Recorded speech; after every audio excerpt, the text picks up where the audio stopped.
First tonight, digging out and powering up. We have a live look out at our roads now from our ODOT cameras.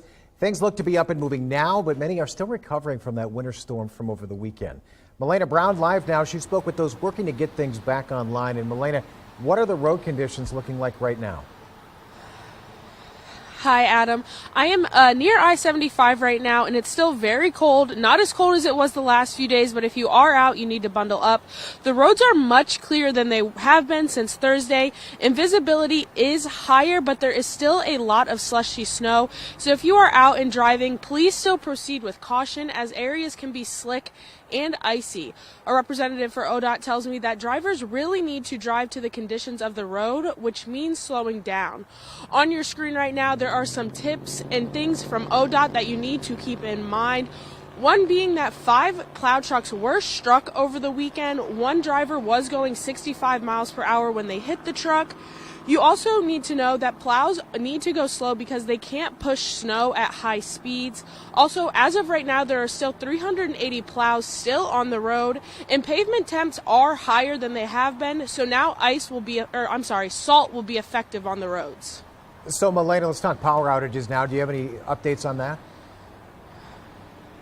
Yes, Adam. As of about 5:30 today, only 2 people were still without power from AES. And coming up at 6:30, I do have more from them.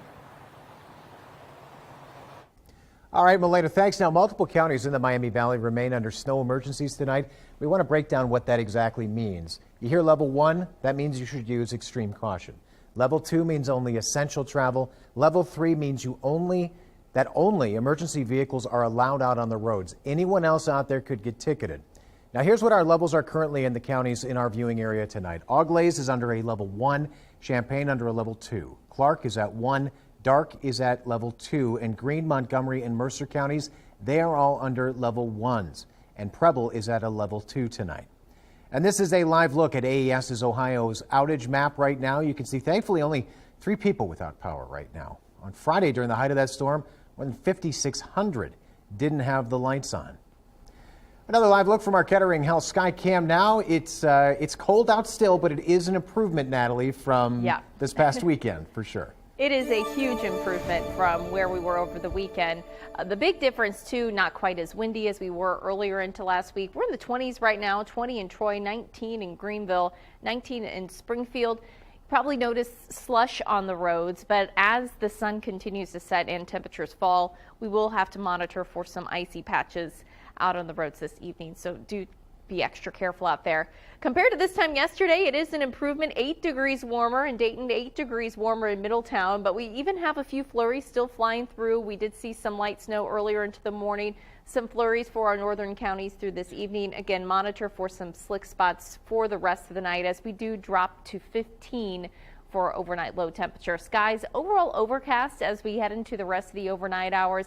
Not quite as cold, but we're still, again, well below freezing as we head through the overnight hours with our south-southwesterly wind 5 miles per hour. But coming up, I am talking about the rest of the week's forecast. I have a big warm up on the way. I'll let you know how warm we'll get. Natalie, thanks. And this storm, it was a deadly one. At least 55 people died across 12 states over the weekend. That storm brought frigid cold temperatures from the U.S.-Mexico border up to the Great Lakes near Canada. The National Weather Service says about 60% of the nation face some sort of winter weather advisory. And this is a live look at the poweroutage.us website tonight. You can see there's still more than 78,000 Americans that don't have the lights on. The majority in Washington State, Maine, and New York. Now, that is down from this morning when more than 150,000 people were without power. And at least 27 of those storm deaths, they happened in western New York. 25 were in Erie County in Buffalo, which was hit particularly hard. That area saw more than 40 inches of snowfall coupled with hurricane-force winds, heavy lake effect snow, causing whiteouts and widespread power outages. There were people in homes with below freezing temperatures, hundreds trapped in stranded cars, some for more than 2 days. People's bodies were found in snowbanks in their cars or had died from cardiac events while plowing or blowing snow in many areas. No emergency services were available for multiple days. Even the National Guard was sent to help, but they got stuck on their way there. 2/3 of the equipment that went out during the height of the storm got stuck. We had to send specialized rescue crews to go get the rescuers, law enforcement, first responders, fire, EMTs. It was just horrendous. And it was horrendous for literally 24 hours in a row. We're used to snow here. We can handle snow, but with the wind, the blinding views, it was complete whiteouts, and the extreme cold, it was some of the worst conditions that any of us have ever seen. And take a look at this. This is video from New York State Police. You can see snow removal efforts. They are still ongoing, as well as search and rescue. The National Guard has deployed an additional 200 troops. A driving ban and state of emergency still in effect in Erie County. The New York governor calls this a, quote, crisis of epic proportion, has requested an emergency disaster declaration from the White House. Now, flight cancellations and delays, they are continuing all across the country tonight. This is a live look at FlightAware's delay and cancellation tracker now. You can see nearly 5,500 flights have been canceled today. There are more than 17,000 delays. Looking ahead to tomorrow, you can see nearly 1,400 flights have already been canceled, and there are more than 900 delays already issued. Now, some travelers have spent multiple nights in the airport on hold with airlines for more than 5 hours, shelling out thousands of dollars to try to get to their destinations. We were trying to get to New York for our holiday. We've been trying to do this for 4 years, and we booked on Delta. They canceled our flight. Then they moved it 2 days later to the 26th today at night, put us through Pennsylvania for a 6-hour layover, then canceled that. We went on there on Frontier, made a flight, doubled the cost of money, got here this morning, it's canceled. Now we're standing in a line to see if we can get another ticket somehow to New York, because we have tickets and friends and everything up there. Now you can see long lines of people at the ticket counters at Logan International Airport in Boston trying to rebook after their flights were canceled as well. Now, a deadly weekend across the state on the roads as well. The Ohio State Highway Patrol says at least a dozen people died in 7 separate crashes. One of them here on the Ohio Turnpike, also I-75 South in Shelby County. Troopers assisted more than 4,200 motorists just over the weekend. Anytime that a life is lost on Ohio's roadways, the patrol, the troopers, we take it personal because, it is a tragedy anytime that a life is lost. And our goal, our job as troopers is to ensure that everybody makes it home to their destination safely. Now, coming up tonight at 10:11, we'll hear more from troopers and what Ohioans who hit the road have to say as another big holiday rapidly approaches. And AAA has some winter driving advice. If you do take to the roads today, first and foremost, slow down. Avoid slipping on the slick roads. Increase your following distance compared to when you drive in clear, dry conditions. Be smooth when accelerating, turning, braking. Be prepared by having a fully stocked emergency kit as well in your vehicle. Keep your gas tank at least half full. Make sure your tires have plenty of tread and the right amount of air in them. Well, delivery drivers, they are asking for your patience tonight as they continue to deal with delays after the storm. UPS, for instance, experiencing delays here in Ohio, as well as in Michigan, New York, and Indiana, with no pickups or deliveries in several postal codes. FedEx has substantial disruptions at its Memphis and Indianapolis hubs, so if your package was routed through there, it may be just a little while longer. Now, not everyone is upset about this snow. Some creatures at the Cincinnati Zoo, they are having the time of their lives. Red pandas, Audra and Lenore, are having a lot of fun. In fact, red pandas have a thick double layer of fur that helps them stay warm in cold weather, so they're not bitter like many of us. It's like putting on a sweatshirt, then a winter coat. And beginning from birth, their entire bodies are covered in fur except for their noses, even the bottoms of their feet. We are so glad someone is having fun in that weather. And there is plenty of beauty, too, that came out of this storm as well. We don't want to forget that. Take a look at this. So Kevin captured these shots of ice rainbows lighting up the sky on Christmas morning. These are very rare weather phenomenons as the spectral columns are formed by light interacting with ice crystals suspended in the atmosphere. So thanks so much to Kevin for sharing those great photos with us. And if you have something you would like to share, we'd love to see it. You can scan this QR code right there on your screen. It'll take you to our Chime In page. You can then upload those photos and videos right to us, and you might even see them live here on the air. Well, we have a new photo of baby Kassan Thomas recovering in the hospital tonight. The family says he's healthy. He had been left alone for more than 2 days with nothing to eat or drink when he was found Friday evening. Now, Indianapolis police found the 5-month-old baby in an abandoned stolen car after they say he was abducted from Columbus on Monday, along with his twin brother. That set off an Amber Alert that gripped the region, as well as BOLO alerts to surrounding states. His baby's mother, Kyer, was found safe. His baby brother, was found safe at the Dayton International Airport Monday. The suspect, you see here, Nala Jackson, now facing charges in Ohio and Indiana and federal kidnapping charges for taking the twins across state lines. Still ahead tonight, when Republicans take control of the House in January, they are promising to look into the nation's response to COVID and what we're learning 3 years in, the consequences of those policies and the real cost of COVID. Also, the 3rd annual Football Awards show just about to kick off. Still ahead, the groups and people that are being recognized. Plus, I'm tracking a big warm-up. I'll let you know when we'll get some 50s in our forecast. That's coming up. You're watching Dayton 24/7 now.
Weather Window, presented by the National Weather Desk. Lots of visual experiments demonstrating today's bitter cold. In Montana, a viewer says it took less than 9 minutes to freeze an egg to a pan.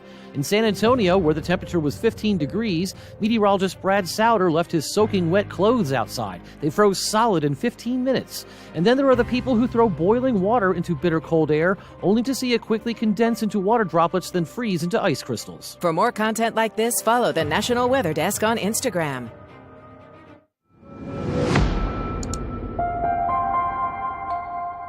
With Republicans gaining control of the House in January, they're promising to take a hard look into America's response to COVID-19. As we approach 3 years since the start of that pandemic, we are getting a clearer view of the consequences of lockdowns, and it's not looking good.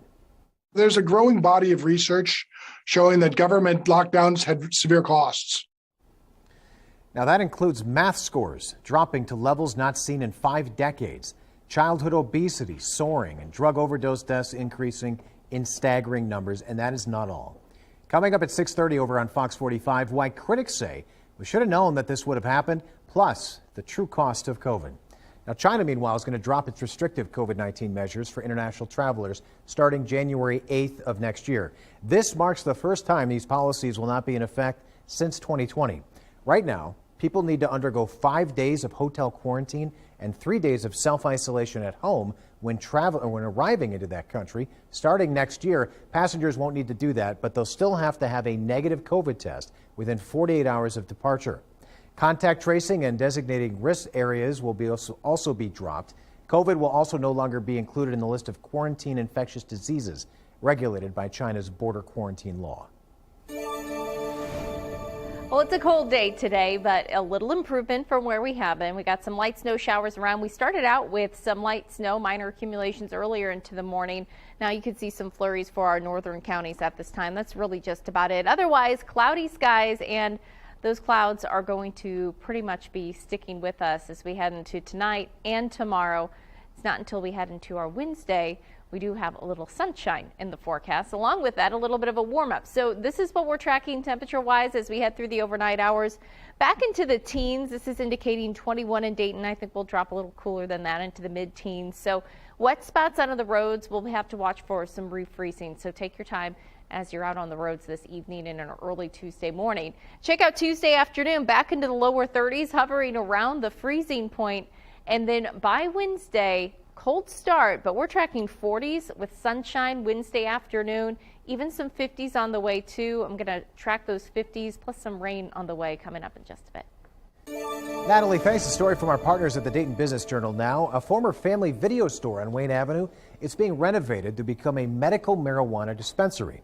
Guaranteed Dispensary is expected to open February 1st. The CEO of that company says it expects Dayton to be a really strong medical cannabis market. That store expected to employ about 20 full and part-time workers. And if you'd like to read more on this, you can go to Dayton247now.com. You can find that story, others like it. Just look under the Dayton Business Journal heading in the News tab. The Football Award Show has just kicked off at Viral Gaming Compound. It's being put on by Dayton High School Sports and SE Live 365 for the third year in a row. There'll be 3 winners from each positional category, like quarterback, offensive line. Districts will get the chance to be awarded for categories like top offense, top coaching staff, and top fan section. We'll bring you more about that event and the winners coming up tonight at 10 and 11.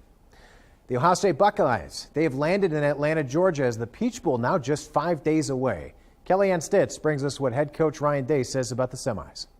It's officially game week for the Ohio State Buckeyes. The team touched down in Atlanta on Christmas Day, where they enjoyed a team dinner and a visit from Santa Claus because a lot of their families are traveling with them as well. But today, it was all business. They hit the practice field for the first time at Mercedes-Benz Stadium. Head coach Ryan Day met with the media. He said one thing that's important about preparation this week is trying to keep the same schedule, the same regimen as close as possible, even though they're in a new setting in Atlanta with a lot of activities going on, surrounded by playing in a college football semifinal. The guys met with the media, tight end Cade Stover and linebacker Tommy Eichenberg, both locked in on the task at hand, and that's beating Georgia on New Year's Eve. Also announced today from the Peach Bowl that former Ohio State All-American safety and College Football Hall of Famer Mike Doss will be an honorary captain for the Buckeyes ahead of kickoff. Again, they take on Georgia on New Year's Eve in Columbus. I'm Kellyanne Stitz. Back to you. All right, Kellyanne, thanks. Well, no one won the jackpot Friday in the Mega Millions lottery drawing, so that jackpot has now grown to $565 million. Now, that's been rolling since October 14th, when tickets sold in California and Florida shared a $502 million cash prize.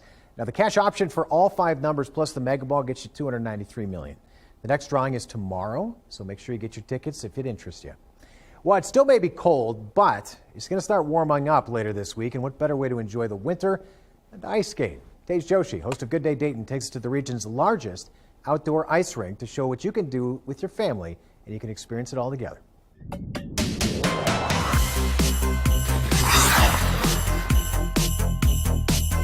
Riverscape Metro Park is a great place for a family night out this winter season. If you're a beginner like me, you get the help of one of these little green guys and still enjoy the ice. And they've got lots of great events that you can go to this January and February that are all themed. They got 4 music nights in January, a 90s night, a funk night, a diva night, a queen night, and during all of those, they're gonna be blasting music and all the lights behind me are gonna be on. Plus, in February, there's a Valentine's Day special with chocolates and a good deal on tickets for 2 people here. So lots of great stuff you can enjoy here at Riverscape Metro Park at their ice skating rink. You can go to their website for details on all of those fun events. Back to you guys in the studio. Tage, thanks. And like you just mentioned, you can go to metroparks.org to learn more about these theme nights, read up on the rules and hours, even rent the rink out for yourself. Well, it's amazing how great the 20s feel after we've been so bitterly cold. And it's also going to be amazing how the 50s are going to feel by later this week. We have a big warm up on the way. Here's a look at our future temperatures. So 30s tomorrow, back up to 32. That's still technically below normal for this time of the year, but we climb above normal by Wednesday in the lower 40s, mid 50s through the end of this week. So heading into our New Year's Eve, New Year's Day, we are going to be tracking well above normal temperatures, but we also have some rain that will be in the mix too. But overall temperature trend, this is as we head into 2023, January 1st to the 5th. Above normal temperatures looking very likely for us. We're tracking not just a little bit of warm up. We're tracking 50s back in the forecast through the end of this week and as we start off next week. So we'll have a look at the next 7 days with the latest coming up here in just a bit. Natalie, thanks. Well, if you haven't had enough of Christmas, you still have a week to stay in the spirit. Still ahead, where some shows are keeping the lights on until New Year's. And it's now time for your TikTok of the day. Today, I asked our Dayton 24/7 Now newsroom about their favorite Christmas gift. What was the best Christmas gift you have ever received? My wedding ring. Oh. So, what was the best Christmas gift you have ever received? Golf clubs from my parents. I think I used them for 5 years and it got me the love of golf. What was the best Christmas gift you've ever received? Either golf clubs or the box set of I Love Lucy. What was the best Christmas gift you've ever received? I would have to say the Mighty Morphin's Megazord. I was so stoked.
the Dayton 24/7 Now News app, brought to you by the Jeff Schmidt Auto Group. While Christmas has come and gone, the Miami Valley is still very much in the holiday spirit. Elise Coulter shows us some light displays that are still happening until this weekend. All right, so it is awfully cold outside, so I'm sure you're still looking for some holiday things to do with your family that are gonna keep you warm. Good news, there's still some holiday lights that you can check out. In fact, the park lights at Caesar Ford Park in Greene County, or in the Xenia area, I should say, are still going on. That goes all the way to December 31st. Those lights are from 6 to 9 p.m. until then. And in the downtown, jingle lights going all week long as well until New Year's Day, which are really exciting, just going on down there. And Light Up Middletown, which is celebrating 23 years this year. They're open until New Year's Eve from 6 to 10 p.m. So if you want to get out and still enjoy some of those holiday things with your family tonight, you can get out and do so all week long. Guys, back to you. Well, dropping into the teens tonight, so slick spots are expected out on the roads, cloudier conditions, but heading into our day tomorrow, check out this, back up 32 degrees. That may feel pretty nice. Winds fairly calm, south-southwest to be 5 to 10 miles per hour. So wind chills in the 20s throughout the day, but again, big improvement from where we were. Still cold, but again, feeling a whole lot better. Now, next 7 days, we actually do have some active weather in the forecast for us. So 40s on Wednesday. It's looking nice Wednesday. In fact, sunshine, 40s by the afternoon. Thursday's looking good, lower 50s. Now, heading into Friday, we do have another storm system that will be heading its way in to bring us rain Friday, Saturday, as well as for our New Year's Day. We will be seeing some showers around. Now, it doesn't look like a complete washout. In fact, as of right now, Saturday evening, New Year's Eve evening, we may be on the quieter side, so timing may change as it's 5 days out, but we'll monitor rain as we head into the new year. But mid-50s again on Monday. Yeah, quite a difference from what we had here recently. About 60 degrees warmer. What a way to close out the year, huh? Right. Yeah, why not? One weekend below zero, the next weekend above 60. Yeah. All right, that does it for us. We're over on Fox next. We hope you join us there.